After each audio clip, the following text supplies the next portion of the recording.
பால் கறந்துருக்கீங்களா? என்ன மாடு வச்சுருக்கீங்க? ஜெர்சி. அது ஒன்றும் காட்டாது, எருமை மாடு மாதிரி. ஆமாம், அதுவே ஓடிக்குதா? சரி சரி, அந்த மாதிரி தான். இப்போ நாம் எத்தனை பேர்த்துக்கு சொன்னால் புரியும், எல்லாத்துக்குமே புரிகிற மாதிரி புரியும் இல்லையா? புரிகிற மாதிரி புரியாது, ஆனால் புரிகிற மாதிரி புரியும் இல்லையா? உணவு தான் முதல் வந்து இந்த மனித வாழ்க்கையில் நம்ம உடல் வந்து ஆரோக்கியமாக இருக்கிறதுக்கான முதல் படி உணவு. அப்புறம் அடுத்தது காற்று, அப்புறம் கொரோனா, இப்படி எல்லாம் எத்தனையோ உள்ளே வந்துருக்கு. இன்றைக்கி வைரஸ், ஏபி வைரஸ்னு ஏதோ புதுசாக வந்து ஹெச்பி வைரஸ், அந்த மாதிரியான வைரஸ் எல்லாம் நம்மளுக்குள்ளே வராமல் தடுக்கிறது. இதுக்கு முன்னால் எப்படி இருந்தால் அப்படிங்கிறத வந்து நிறையா பேசலாம். உங்களுக்குள்ளே நிறையா இருக்குது, உங்களுக்குள்ளேயே நிறையா இருக்குது. அதை எப்படி வெளிப்படுத்துறதுங்கிறத நம்ம பார்க்கலாம். உங்களுக்கெல்லாம் நிறையா விவசாயத்தை பற்றி தெரிஞ்சவங்கெல்லாம் இருப்பாங்க. விவசாய குடும்பத்தில் விவசாயத்தை எப்படி பொருளாதார நிலையில் உயர்த்துறதுங்கிறது எங்களுடைய ஆராய்ச்சியில் நாங்கள் வெற்றி கண்டவங்க. நிறையா படிப்பு, கிட்டத்தட்ட 6000 பேர் இந்த ஃபார்முக்கு வந்திருப்பாங்க. ஒரு 2000 பேர் பயிற்சி எடுத்திருப்பாங்க.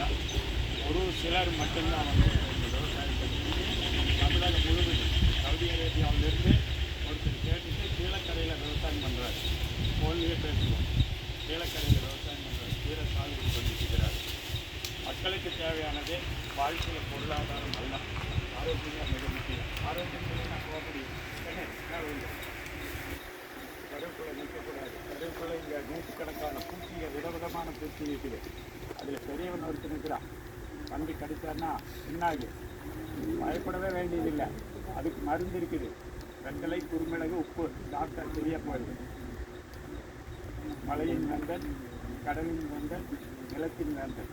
புரிஞ்சுதான்? அது சாப்பிட்டு சரியாக போயிடுது. அதுக்குள்ளே எல்லாம் பக்கத்தில் இருக்கிறதையெல்லாம் பயப்படுத்திடுவாங்க. வேறு ஒன்றும் இல்லை. பாம்பே கடித்தால் சாக மாட்டேன். என்ன விவசாயம் அந்த மாதிரி தான் இருக்குது. அதில் வந்து நிறைய ஆய்வு பண்ணி 10 ஆண்டு காலம் இதுக்கான பயணம் பண்ணி இங்கே வந்து எளிமையாக மக்களுக்கு விதை கொடுத்தா ஈஸியாக சாப்பிட்டு ஆரோக்கியமாக இருப்பாங்கிறதுக்கான நாங்கள் விவசாயம் பண்ணிகிட்ருக்கிறோம். கீரை தான் அதிகமாக பண்ணுறோம். அடுத்தது காய்கறி. ஒரு சென்ட் நிலத்தில் ஒரு குடும்பத்தில் 4 பேர் இருக்கக்கூடிய குடும்பத்தில் அந்த ஒரு 15 வகையான காய்கறி போட்டு எடுக்கக்கூடிய பயிற்சி ஒரு ஆசிரியர், பேராசிரியர் வந்து விவசாய காலையில் 7 மணிக்கு வருவார். காலேஜ் இருக்கிறார். காலையில் இப்போ கீரை போட்டார். அவங்க பார்த்துட்டு தண்ணி போட்டார். களை எடுத்தோங்க ஆப்ஷன் போட்டார். நான் நீங்களும் கொடுக்க மாட்டேன்னு சொல்லியிருக்கிறேன். என்ன பண்ணுவான்? விவசாயத்துக்கு கொடுக்க மாட்டான். ஏதோ பர்மிஷன் கேட்டு போயிருக்கிறாங்க. அந்த மாதிரி தான் விவசாயம். இன்றைய தினம் உங்களுக்கு ஒரு நல்ல நாள்னு நான் நினைக்கிறேன். ஏன்னா நிர்வாகம் ஒரு நல்ல செயல். படிப்பு ஒன்று. 2வது வாழ்வியலை பற்றி மக்கள் தெரிஞ்சுக்கணும். உணவுக்கான அடிப்படை என்ன இருக்குது, இந்த உணவு ஏன் அந்த மாதிரி சாப்பிட்டா நோய் வருது அப்படிங்கிறத பற்றி இன்னும் நாம் விரிவாக பேசலாம். அதுக்கு முன்னால், இந்த வெயில் வர்றதுக்கு முன்னால் இந்த செடிகளுக்கான கியூமிக் ஆசிட்னு ஒன்று இருக்குது. என்ன அது கியூமிக் ஆசிட்? எத்தனை பேருக்கு தெரியும்? கியூமிக் தெரியுமா? தெரியாது. கரியினுடைய தண்ணி, அந்த கரியினுடைய தண்ணி இந்த வேளாண்மைக்கு எவ்வளோ சிறப்பாக இருக்குதுங்கிறதுக்காக நாங்கள் கருவேப்பிலை வச்சுருக்கிறோம். கருவேப்பிலை எல்லாத்துக்குமே கருவேப்பிலை வரும். கருவேப்பிலை சாப்பிட்டா கண்ணு தெரியும்பாங்க, தலைமுடி போட்டால் வேகமாக வளரும்பாங்க. எத்தனை பேர் கருவேப்பிலை சாப்பிட்றீங்களா? சரி, ரைட்டு. எத்தனை பேர் வெளியே எடுத்து தட்டத்துக்கு வெளியே வச்சுருக்கிறோம்? எல்லாருமே தான் வந்துடும்.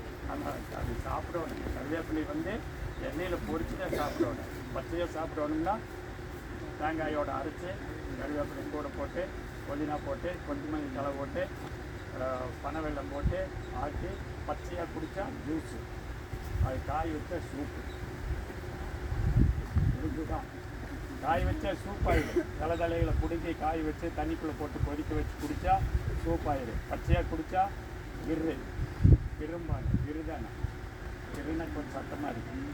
அதுதான் முழு ஆரோக்கியம் வந்து அதில் இருக்குது. தேங்காய் போட்டு, தேங்காய் ஆட்டி அதுக்குள்ளெல்லாம் போட்டு செய்வாங்க.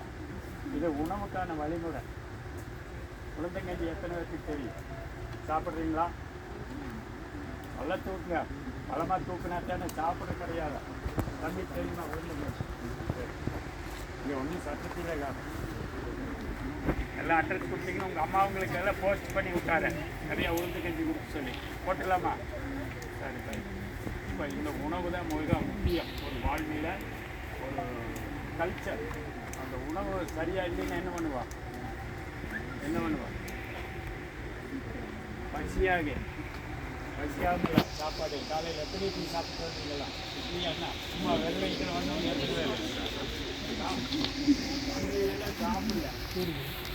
இதெல்லாம் ஒரு 3 நாள் போது இந்தியாவை மாற்றலாம்னு நாங்கள்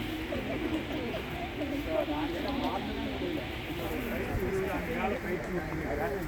20 ஆண்டு காலத்தில் நிறைய விவசாயம் கற்றுட்டு போனோம், ஓடி போனவங்க நிறைய இருக்காங்க. இப்போல்லாம் விடுறதில்லை. விவசாயம் வந்து கற்றுக்கிறது வந்து வீட்டுக்கு போயிடுவான்.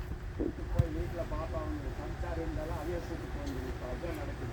அதுவும் இல்லைன்னா அவங்க குழந்தைகளை கூப்பிட்டு வந்தாங்க. எல்கேஜி யூகேஜி நிறையா வர்றாங்க. 2 ட்ரெயின் வர்றாங்க, கோபால் நாயுடு ஸ்கூல் வர்றாங்க. அவங்களாம் 150 ரூபா